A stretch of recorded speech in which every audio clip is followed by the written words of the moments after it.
Bonjour, nous allons attendre quelques minutes pour commencer ce webinaire. Nous attendons juste que tous les participants se joignent à nous. Donc, merci pour votre patience.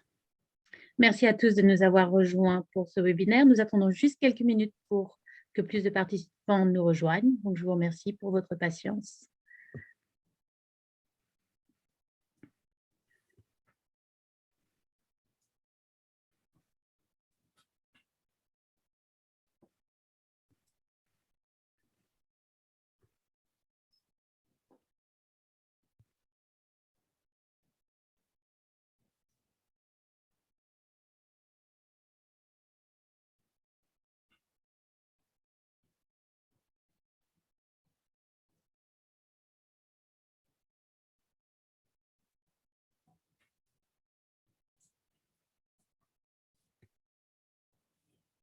Bonjour, je vois que nous avons toujours des participants qui nous rejoignent.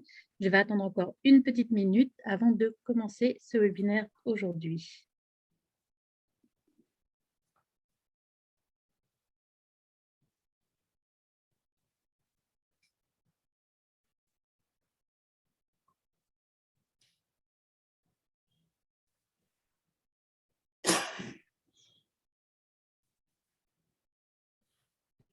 Messieurs, dames, nous allons commencer ce webinaire. Bienvenue sur ce webinaire sur le thème « La sauvegarde et l'inclusion des personnes les plus vulnérables dans les opérations humanitaires ».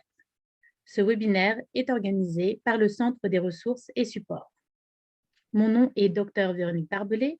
Je suis consultante indépendante et associée de recherche au sein du Humanitarian Policy Group de l'ODI. Je serai votre facilitatrice aujourd'hui. Ce webinaire va aborder l'importance de l'inclusion et de la sauvegarde des personnes les plus vulnérables. En particulier, les panélistes vont présenter leur expérience dans l'inclusion et la sauvegarde des personnes handicapées, ce qui doit être fait par les organisations humanitaires et de développement pour assurer une bonne sauvegarde des personnes handicapées, la gestion des plaintes adaptées aux personnes handicapées. Pour ce faire, nous avons deux panélistes qui vont nous présenter chacun une section qui permettra de bien comprendre ce sujet. Nous commencerons par Herman Chirim Ouami, technicien en développement communautaire. Il a une expérience dans l'assistance sociale des personnes vulnérables et particulièrement les personnes handicapées, toutes catégories, au sein de la communauté, dans les organisations tant humanitaires que de développement. Depuis bientôt 2 décennies, il est au service des personnes handicapées, d'abord comme membre fondateur du programme d'assistance et protection de la personne handicapée, PAPH-RDC, vice-président en charge de l'administration et développement de la Ligue paralympique provinciale et coordinateur de plusieurs projets humanitaires et développement au profit des personnes handicapées dans le domaine de la santé, éducation, moyens de subsistance sociale et autonomisation. Notre deuxième panéliste aujourd'hui est Marie-Mimose Jeune, fondatrice d'une entreprise appelée COACHAER, Consultation Center for Humanitarian Accountability and Emergency Response. Mimose est une volontaire de la Croix-Rouge, une infirmière avec une spécialité en santé communautaire et développement communautaire, une travailleuse humanitaire avec environ 20 ans d'expérience. Elle a acquis une expertise en matière d'intervention d'urgence, de gestion de l'information, de rapports dans le domaine humanitaire, programmation de la qualité et de responsabilité d'engagement communautaire, de sauvegarde, de protection et d'inclusion sociale. Les enquêtes sur l'exploitation et les abus sexuels font également partie de ses compétences. Comme vous le voyez, vous êtes tous dans le mode silence et vos vidéos éteintes. Ceci est pour permettre une bonne qualité de la connexion sur ce webinaire. La section chat devait être bloquée, mais je vois qu'elle est allumée, il n'y a pas de problème. Cela nous permettra aussi de regarder vos questions, vos commentaires. Cependant, nous vous demandons de poser vos questions à travers la section questions-réponses Q&A que vous trouverez en bas de votre écran. Je vous invite à poser toutes vos questions dans cette section et nous essaierons d'y répondre à la fin des présentations. Vous avez également la possibilité de voter pour les questions que vous trouvez plus pertinentes. Nous commencerons à répondre aux questions qui auront eu le plus de votes. et nous répondrons au maximum de questions qui auront été posées si le temps nous le permet. N'hésitez donc pas à poser vos questions ou à donner vos commentaires. Aussi, nous voulons vous informer que nous allons enregistrer ce webinaire pour le mettre sur le site du Centre de ressources et supports afin de permettre à ceux qui n'ont pas pu nous rejoindre de suivre après la séance. Vos noms ne vont pas apparaître sur l'enregistrement qui sera partagé. Je vais maintenant passer la parole aux deux panélistes qui vont présenter. Je me tourne en premier lieu vers Herman pour notre première présentation. À vous, Herman. Merci, Mimose. Merci à tout le monde. Nous allons commencer par la présentation de quelques chiffres qui nous parlent du handicap et qui nous interpellent.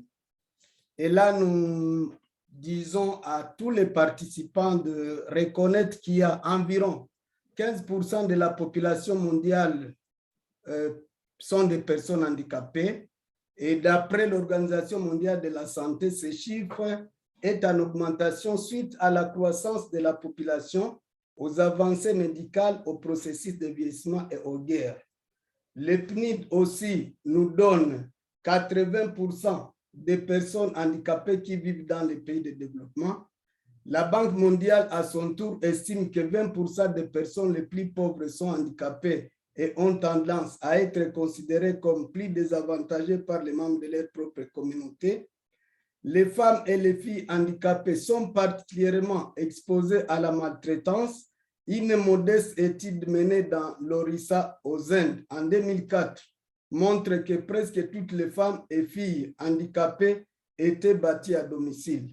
Par contre, 25% des femmes ayant un handicap mental avaient été violées et 6% des femmes handicapées avaient été stérilisées de force. D'après l'UNICEF, 30% des enfants des riz sont handicapés. D'après l'UNESCO, dans les pays en développement, 90% des enfants handicapés ne sont pas scolarisés. Pour l'OIT, le chômage atteint 80% des personnes handicapées dans certains pays.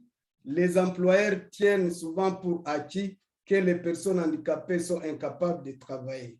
Par contre, les personnes handicapées risquent plus d'être victimes de viols et de violences d'après une étude anglaise de 2004 et elles ont moins de chances d'obtenir une intervention de la police, une protection juridique ou des soins préventifs. Entre-temps, est-ce que je peux vous demander de mettre votre vidéo juste pour que nos participants puissent aussi vous voir? Désolée de vous interrompre. À vous. Bon, je vais mettre la vidéo, mais j'ai suivi les recommandations au départ d'éteindre la vidéo. Voilà. J'étais en train de parler, n'est-ce pas, des chiffres, des statistiques sur le handicap, et j'étais sur le point où nous parlions du chômage qui atteignait 80% des personnes handicapées dans certains pays selon les rapports de l'OIT et que 75% des personnes handicapées estimaient que les acteurs humanitaires en RDC ne prennent pas suffisamment en compte leurs besoins spécifiques lors des interventions humanitaires. Ça, c'est selon les récents rapports des handicaps international. Suivant. Et donc, nous constatons que les personnes handicapées risquaient d'être très oubliées, sont les grands oubliés de l'aide humanitaire et leur prise en compte ne répond pas à leurs besoins spécifiques et transversaux. Par contre, aussi, ils sont considérés comme des groupes vulnérables, pourtant sans qu'on ait fait une analyse probante de leur vulnérabilité. Il y a également un grand problème de collecte des données sur le handicap, c'est que les humanitaires ne sont pas suffisamment informés sur des risques de protection, des barrières d'accès et de participation des personnes handicapées à l'aide humanitaire. Et voilà donc, selon le programme, le PAF, qui est notre programme dans lequel je travaille, et avec notre expérience de bientôt des décennies, nous avons remarqué vraiment que les besoins spécifiques des personnes handicapées ne sont pas prises en compte. Et même dans les documents de planification comme dans l'humanitaire. Et cela fait que ces personnes continuent à souffrir la discrimination. Voilà, nous avons aussi un problème, bien sûr, les risques de protection des barrières d'accès et de participation des personnes handicapées à la réponse humanitaire s'est fait lourdement sentir. Et donc, il y a besoin que ces données, le manque de ces données entraîne donc la non prise en compte de personnes handicapées dans les documents de planification et dans le domaine humanitaire. En dehors des barrières auxquelles les personnes handicapées font face, nous avons aussi l'absence de services, le manque d'accessibilité. Nous avons les attitudes négatives envers les personnes handicapées. Il y a aussi le manque d'information et de communication. Il y a surtout le manque de moyens de financement insuffisants et aussi le manque de participation des personnes handicapées aux décisions de la communauté, mais également notre expérience montre que les personnes, plusieurs femmes et filles handicapées connaissent des actes d'abus, d'exploitation et de harcèlement sexuel au sein de la communauté que nous ignorons souvent.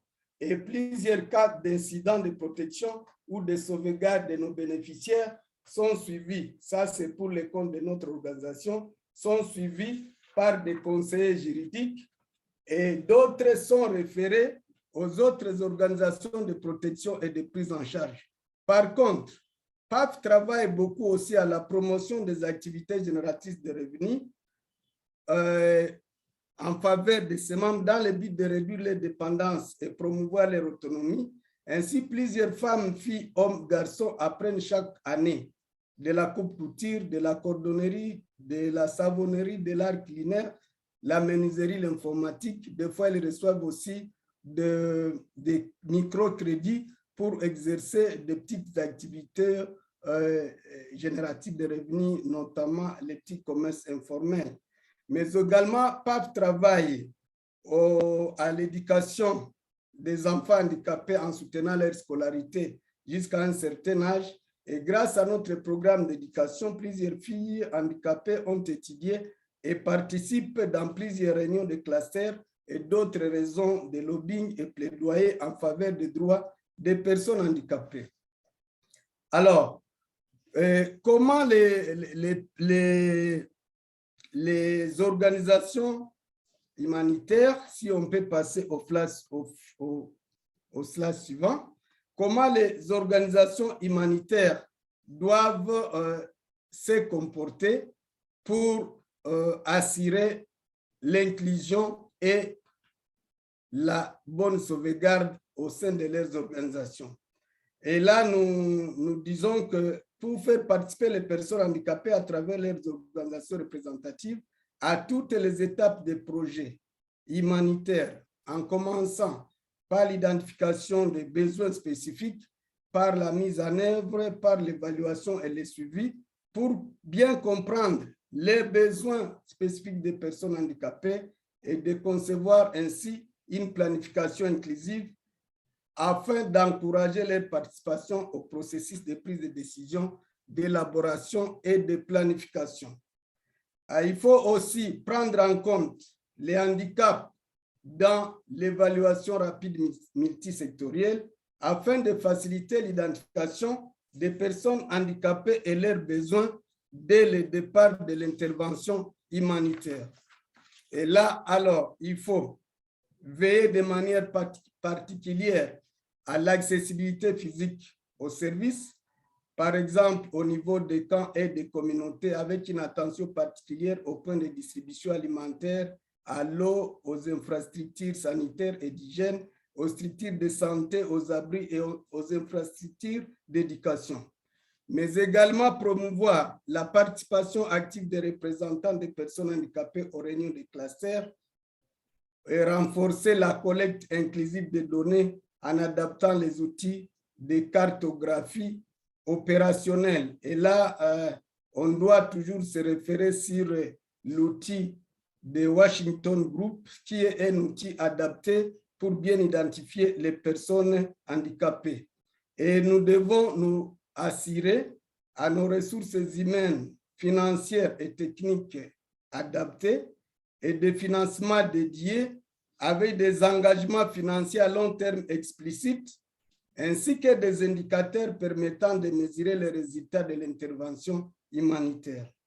Et là, pour finir, nous devons travailler à éliminer les obstacles existants, les obstacles physiques, les obstacles institutionnels et comportementaux et informationnels auxquels sont confrontées les personnes handicapées dans les réponses humanitaires, mais surtout aussi documenter et faire rapport sur les progrès accomplis dans la réalisation des objectifs de protection qui consistent à atténuer les risques pour les personnes handicapées. Je vous remercie. Merci beaucoup, Herman, pour cette présentation. Je donne maintenant la parole à Mimose pour notre deuxième présentation. À vous, Mimose. Merci beaucoup, Herman, et merci beaucoup, Dr. Véronique. La sauvegarde et l'inclusion des personnes les plus vulnérables dans les opérations humanitaires reste un défi mondial et un défi pour tous les acteurs humanitaires. Et à travers ce guide pratique de sauvegarde de la RSH, nous allons voir ensemble comment on peut vraiment impliquer les personnes les plus vulnérables, aussi les inviter, les mettre des moyens pour eux, de façon à ce qu'ils puissent partager leurs préoccupations. Les personnes ayant moins de pouvoir sont exposées à un plus grand risque d'exploitation. Voilà pourquoi toute organisation doit prendre des mesures pour protéger contre l'exploitation, les atteintes, les harcèlements sexuels et traiter aussi les dommages causés par le personnel. La sauvegarde se concentre principalement sur la prévention et le traitement des dommages causés par l'organisation. Nous allons voir ensemble comment on va procéder pour mettre en place un mécanisme de plainte inclusif pour les personnes handicapées. Slide suivant.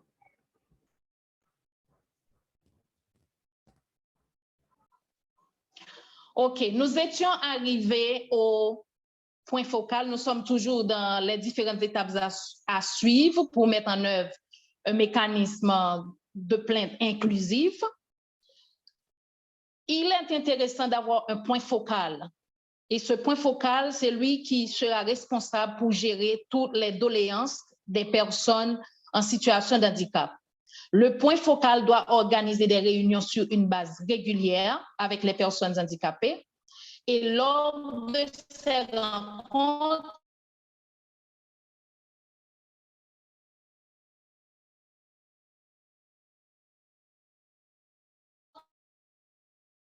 intéressant du... Ça, c'est spécifique pour le cas d'Haïti. Il est important de mettre à disposition des personnes handicapées une ligne téléphonique gratuite. Ce sera à code court et ça va être facile à retenir et ça doit être disponible 7 jours sur 7. Ça, c'est pour le cas des familles Haïti. On constate que la majorité d'entre les familles qui a une personne handicapée ont toujours au moins un téléphone portable. Et avec les problèmes d'énergie et d'électricité, ce serait intéressant de prévoir des kits simples d'énergie verte et ça pouvant aider les personnes handicapées à recharger leur téléphone portable en permanence de façon à ce qu'ils puissent faire passer leur grief en temps voulu. Ce serait intéressant aussi de prioriser des canaux spécifiques pour les personnes handicapées et ça va être la meilleure façon pour apprécier vraiment la quantité de personnes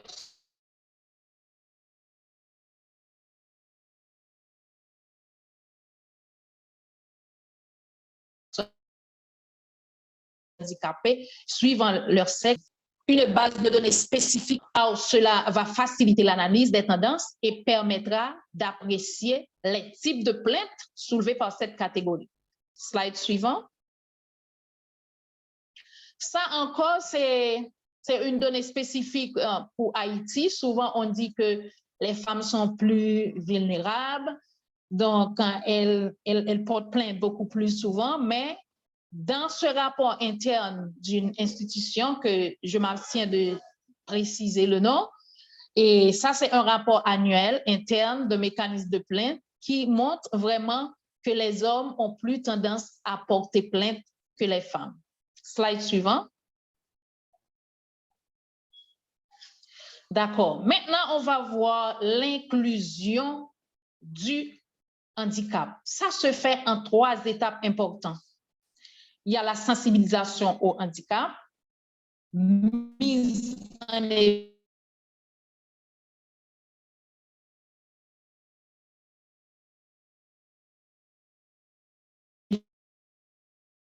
de base des droits des personnes, configure avec les participants au programme de base des droits de personnes handicapées et leur inclusion.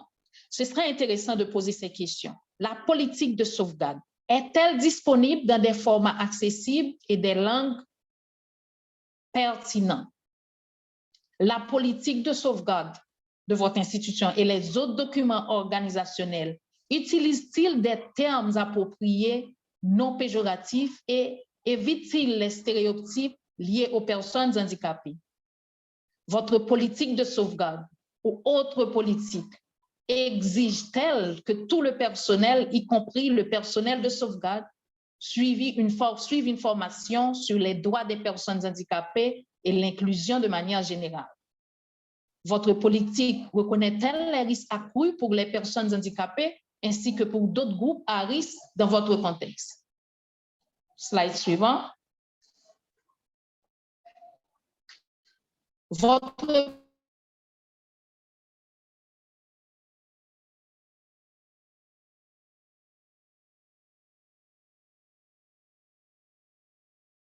également que différentes caractéristiques. Les femmes, les filles ont un handicap peuvent faire face à un risque accru. Les outils et les documents procéduraux tiennent-ils compte de l'inclusion et exige-t-il du personnel qu'ils réfléchissent à l'atténuation des risques et à la réponse aux incidents en tenant compte du handicap? Pour les échanges fréquents, confidentiels et sûrs avec les participants au programme, il faut consulter tous les membres du personnel sur les risques de sauvegarde, les besoins et les stratégies d'atténuation, notamment les personnes handicapées et les organisations de personnes handicapées. Une contribution ponctuelle à une politique ou à une procédure directement ou indirectement liée à la sauvegarde ne suffira pas. Que faire quand il y a un problème, par exemple? Il faut qu'il y ait un système d'alerte. Je vous ai dit dès le commencement, le mécanisme de plainte que vous allez mettre pour faciliter l'implication des personnes handicapées doit être un mécanisme de plainte communautaire.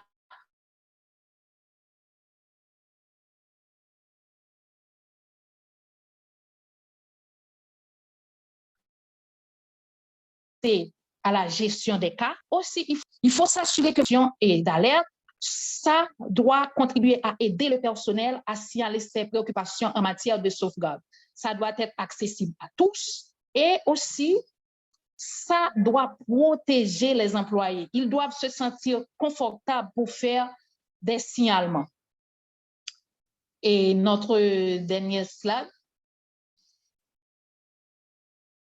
Et on va conclure ainsi que les personnes handicapées sont appelées quotidiennement à faire face aux obstacles sociaux et physiques. Ces obstacles sont très souvent le résultat du manque de connaissances ou de prise de conscience. Mais franchement, le seul fait de lever ces obstacles permettrait aux personnes en situation de handicap de participer pleinement à la société.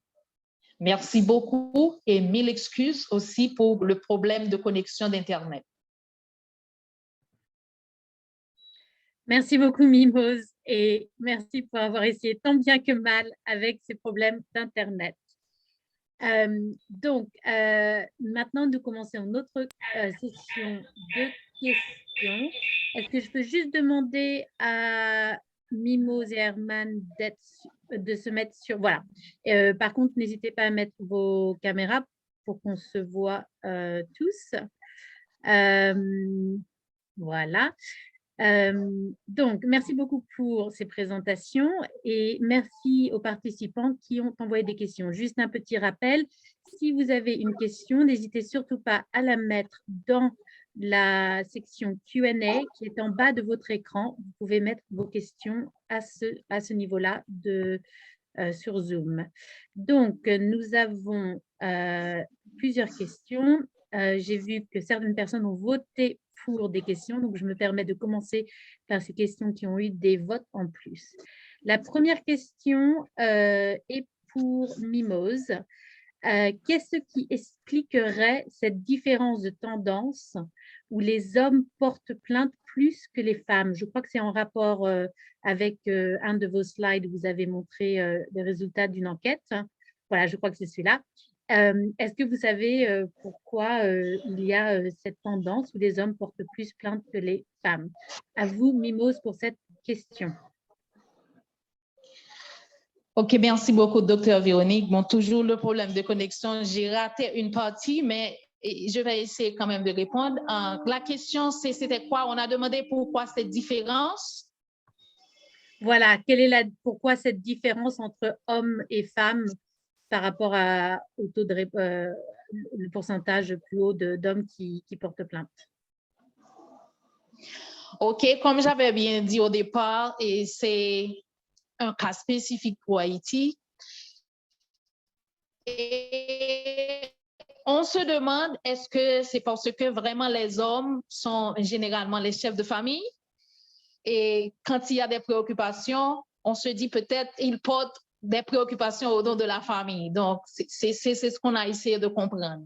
Mais vraiment, il n'y a pas d'autres raisons beaucoup plus spécifiques.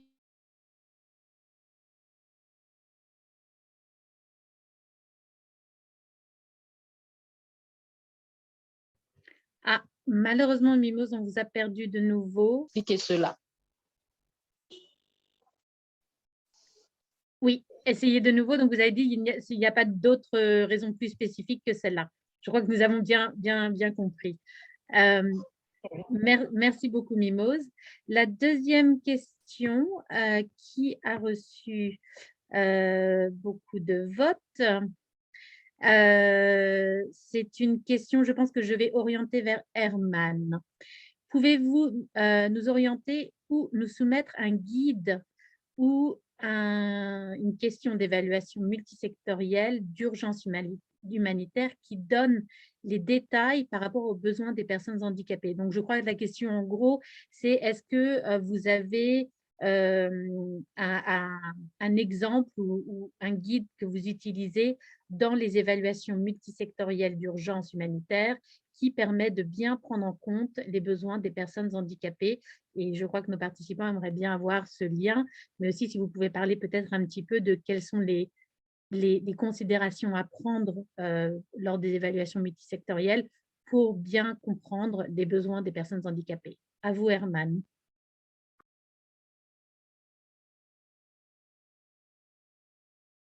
Ah, Herman, je crois que vous êtes toujours sur silence.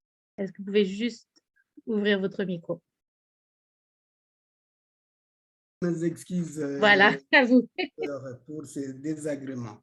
Je disais d'emblée que jusque-là, il n'existe pas un outil pour une évaluation rapide multisectorielle dans le domaine du handicap pour évaluer les besoins spécifiques des personnes handicapées. Mais nous employons les questionnaires du Washington Group qui peut d'abord nous permettre d'identifier les personnes handicapées au sens vrai du mot, parce que là, ce questionnaire ne va pas abandonner une seule catégorie de personnes handicapées, mais si on est vraiment dans le monde humanitaire, on doit savoir que les personnes handicapées ont des besoins spécifiques, outre les besoins qui sont communs à tout le monde, il y a des besoins spécifiques des personnes handicapées et ces besoins doivent être identifiés comme tels pour qu'à tout niveau, on fasse des aménagements raisonnables, que ce soit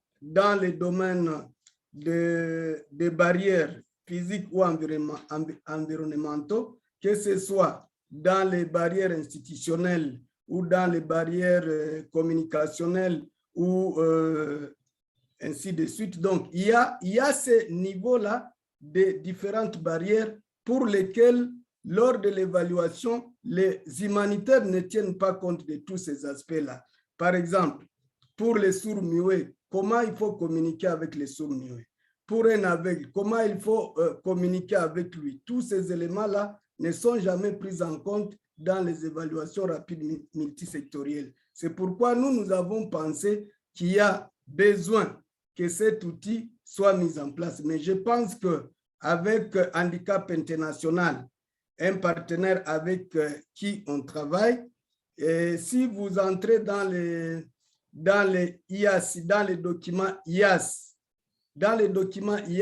il y a toute une matière relative à l'identification des besoins spécifiques des personnes handicapées. Si vous voulez, je pourrais peut-être vous transférer un lien par lequel vous pouvez l'obtenir. Merci beaucoup.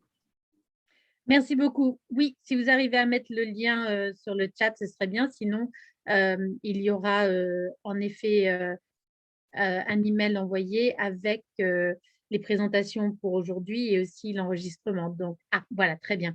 Merci beaucoup, Ellie, pour avoir partagé ce lien. Maintenant, j'ai une autre question. Une personne qui dit, un de mes collègues d'Oxfam America disait que les Américains ne disaient pas personnes handicapées, mais personnes vivant avec des challenges, défis physiques, mentaux, etc. Que pensez-vous de cette différence sémantique et a-t-elle une incidence sur les approches d'inclusion? C'est intéressant, Mamadou, qui a posé cette question. C'est une question, en effet, que nous avons aussi, sur laquelle nous avons discuté pas mal. Je pense, Herman, je vais aussi vous poser cette question et Mimose, je viendrai vers vous pour voir si vous avez quelque chose à ajouter aussi à cette réponse. Donc, Herman, à vous pour cette réponse. Merci encore pour la question. En fait, les concepts personnes handicapées, personnes vivant avec handicap, personnes en situation de handicap, ce sont des concepts qui sont souvent utilisés à tort ou à raison. Mais actuellement, si nous disons personnes handicapées, nous nous basons plus au concept utilisé dans la Convention internationale relative aux droits des personnes handicapées. Sinon, si on prend par exemple l'exemple au Congo, dans notre constitution, on parle de la personne vivant avec handicap. Mais dans le temps, il y a une année, il y a 2 ans, on parlait de la personne en situation de handicap. Mais la vraie terminologie aujourd'hui utilisée et qui est reconnue universellement, c'est la personne handicapée telle que c'est repris dans la Convention internationale relative aux droits des personnes handicapées. Voilà. Merci beaucoup, Herman. Alors, il y a une question que je vais vous poser pour Mimose. Je crois que c'est une question plus pour vous. Donc, Mérichel Seba qui dit « Bonjour, vous avez bien abordé le sujet des mécanismes de plainte inclusive. Mais quels autres éléments faudrait-il prendre en compte pour la prévention de l'ASEAH ?» Donc, j'imagine que ça, c'est l'exploitation sexuelle, mais peut-être que j'ai faux. Pour les personnes handicapées, y a-t-il une stratégie spécifique à mettre en place? Mimose, peut-être si vous pouvez répondre à cette question, si vous m'entendez bien, et si vous voulez aussi ajouter à la réponse d'Herman par rapport à la sémantique à utiliser. À vous, Mimose.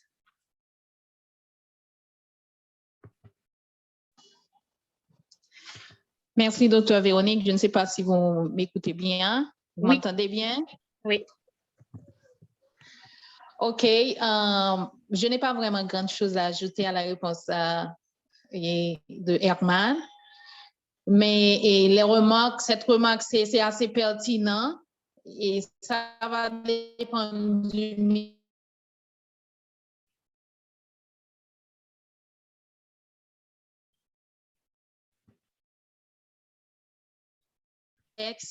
parce qu'il y a certains propos, c'est pas péjoratif, mais pour utiliser plusieurs termes aussi, là où l'on est, par exemple, personne à mobilité réduite, personne en situation de handicap, Donc, je voudrais dire aux participants, aux différents participants, il faut bien analyser le contexte où ils travaillent et savoir vraiment quelle est la meilleure appellation à utiliser dans leur contexte spécifique. Mais sinon, on va toujours rencontrer ces types de différences. Ça sonne bien pour un pays et ça sonne mal pour un autre dans un autre contexte. Et pour l'autre question, je vois qu'il y a plusieurs questions sur le mécanisme de plainte. C'est quelle question encore vous m'aviez dit de répondre? Peut-être ces réponses-là, on va les taper à la fin pour essayer de faciliter à tout un chacun de répondre. Et alors, la question, c'était qu'est-ce qu'il faut faire pour avoir un bon mécanisme de traitement de plainte qui prendra en compte toutes les différentes catégories des handicaps? Oui, en particulier Okay. sur tout ce qui est prévention de l'exploitation et des abus et harcèlement sexuel.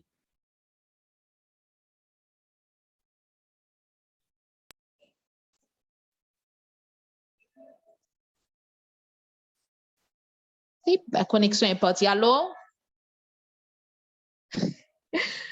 je vous regarde en train de parler, docteur Véronique, mais je ne vous entends pas. Est-ce que vous pouvez répondre pour moi, s'il vous plaît? Pardon. Oui, je disais que la question était spécifiquement sur tout ce qui était prévention de l'exploitation et des abus et harcèlement sexuel.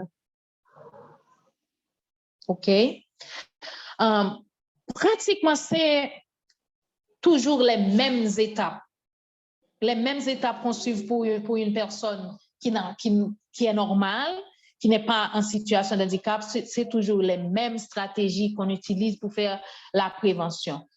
Par exemple, et si on dit pour des enfants, par exemple, on ne peut pas rencontrer un enfant un à un. Il faut toujours rencontrer l'enfant. Il faut qu'il y ait un autre adulte.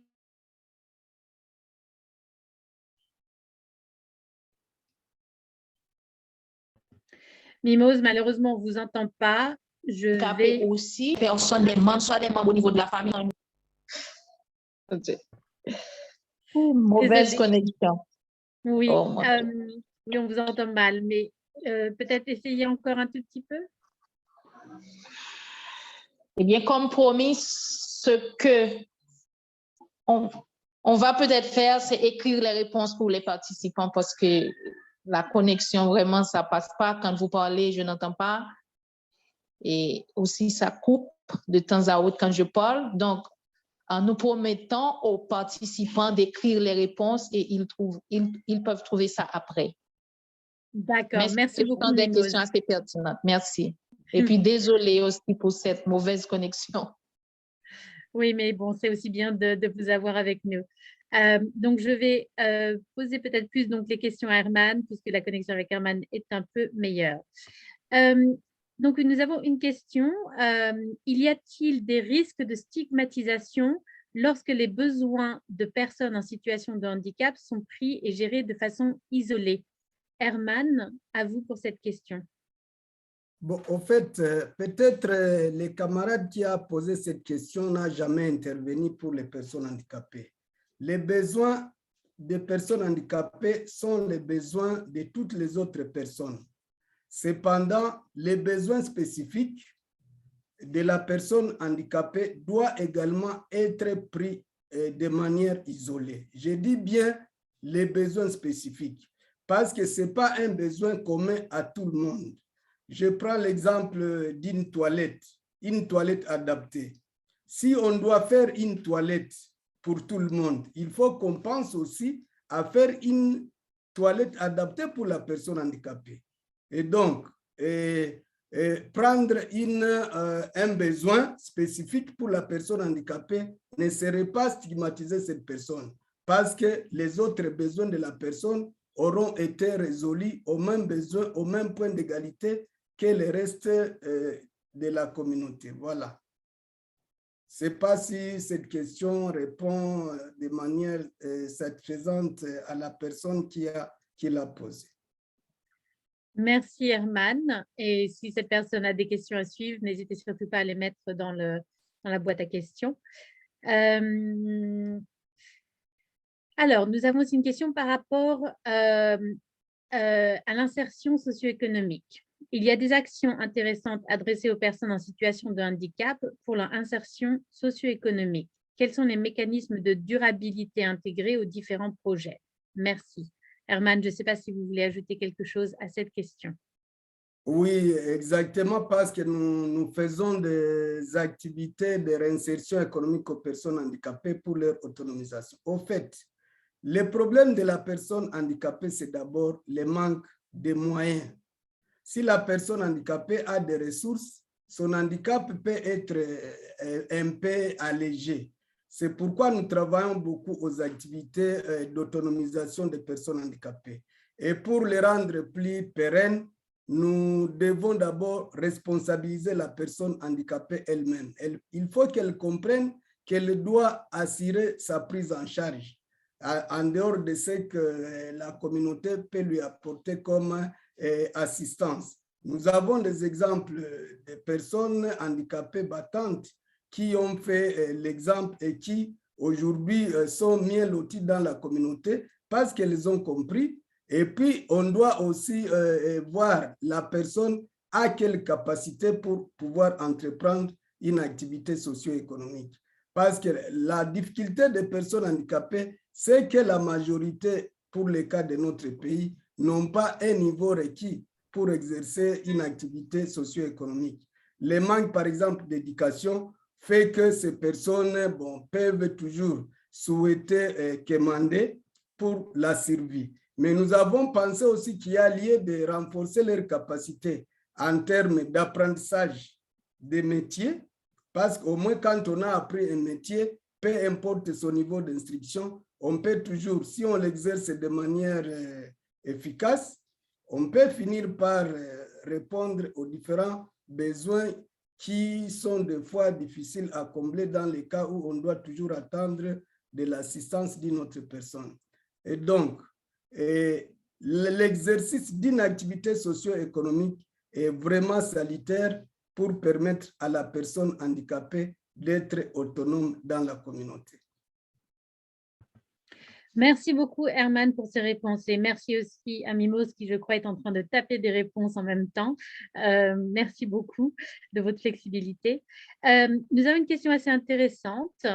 Comment tenir compte de la multiplicité des types de handicap dans la réponse humanitaire? Et je pense, pour moi, je trouve que c'est une question vraiment pertinente parce qu'en effet, quand on pense aux personnes vivant avec un handicap, on pense souvent à l'handicap physique. Et je me demandais, Herman, si vous pouvez parler un petit peu de différentes approches pour comprendre d'autres handicaps, que ce soit par rapport à des handicaps sensoriels et autres qui peuvent demander une réponse complètement différente d'un handicap physique d'une personne, par exemple, qui est en fauteuil roulant. Merci beaucoup, Herman. Oui, merci beaucoup, docteur, pour la parole. Au fait, pourquoi nous avons parlé d'une évaluation rapide multisectorielle? C'est pour que pendant cette évaluation, on puisse réellement identifier les personnes handicapées, chaque personne selon son handicap. Et dans cette identification, chaque personne va, n'est-ce pas, donner son besoin. Il va dire les besoins qui est les siens. Et les besoins va être intégré maintenant dans la proposition de projet. Et lors de la réponse, il sera vraiment facile de répondre à chaque personne handicapée selon les besoins qui a été, disons, identifié lors de l'évaluation rapide multisectorielle. Mais ce qui fait mouche, c'est que, lors de l'évaluation,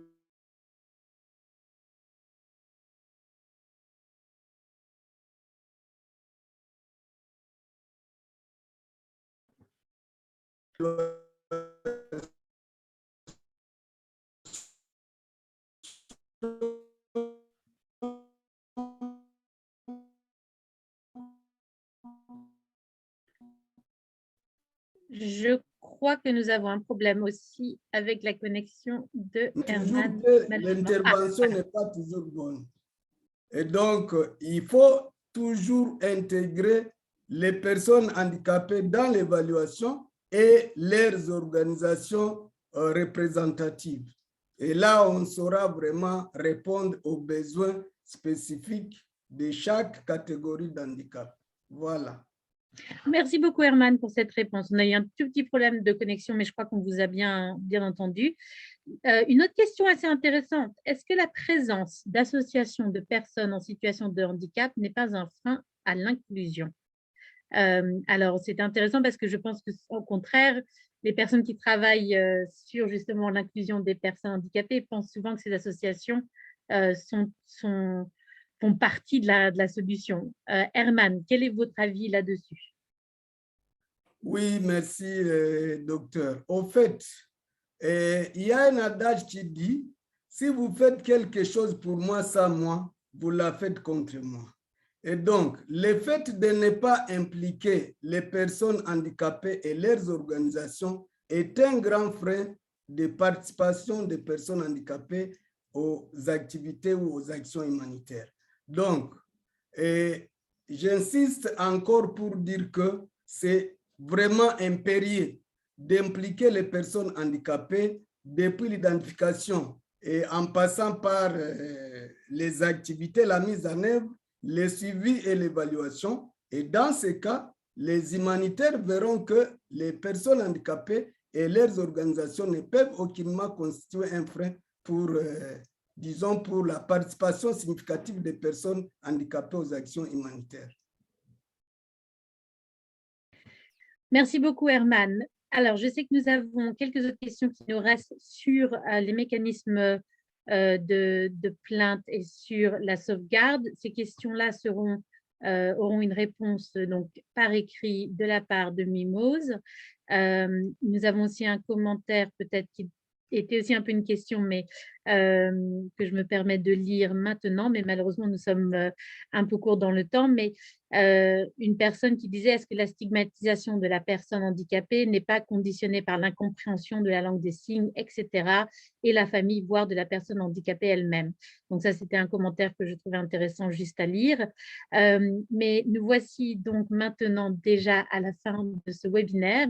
Merci à tous pour votre participation. Nous partageons maintenant un questionnaire sur votre écran, un pôle que vous devriez voir apparaître sur votre écran. Je pense, voilà. Donc, vous voyez sur votre écran, vous pouvez répondre à ce pôle maintenant. Herman, est-ce que vous voulez prendre la parole rapidement? Oui, merci beaucoup. Je voulais seulement informer aux humanitaires que le fait de ne pas consacrer un budget inclusif aux personnes handicapées fait que ces personnes sont souvent oubliées dans l'intervention humanitaire. Dernièrement, on a participé à une grande réunion de OCHA ici en RDC et on a pensé que si on peut consacrer ne fût-ce que 10% du budget pour les personnes handicapées, on peut largement répondre aux besoins spécifiques des personnes handicapées. Merci beaucoup. Merci beaucoup, Herman, pour ce sujet. Et c'est en effet une question très importante d'avoir des budgets inclusifs. Merci. Donc, si je peux demander à chacun d'entre vous participants de répondre donc au pôle au questionnaire qui est devant vous sur votre écran.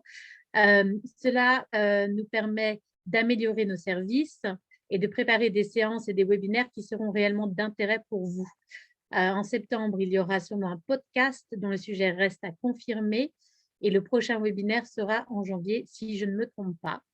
Les questions, donc comme je disais, les questions auxquelles nous n'avons pas pu répondre seront traitées à la suite de ce webinaire et nous vous enverrons un document avec toutes les réponses à ces questions dans 1 ou 2 semaines.